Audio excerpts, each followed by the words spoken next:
Shot কিন্তু কিছু না, শট 6। দ্বিতীয় বলেই 6। দেখা যাক আসাদ ভাই 3 নম্বর বল। সানি ভাই রেডি, আবার এক পা সামনে এবং সুন্দর একটি শট, তবে একটু সীমানার বাইরে দিয়ে থেকে যায়, মজা লাগে শান্তি। 6 আরে 6 আরে ইয়াল্লা।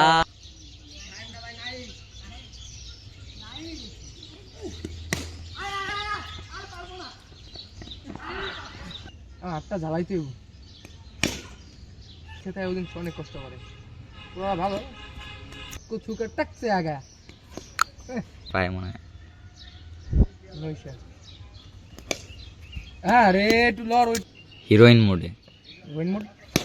হ্যাঁ এলা ওয়াইড দিছে রানা গেলে 6 6 6 6 ডাইরেক্ট মোট কুচুকে টাকছে। 30টা করেন, 30টা রান। আহারে ওয়াইড। আরে কাছে কটা যাচ্ছে।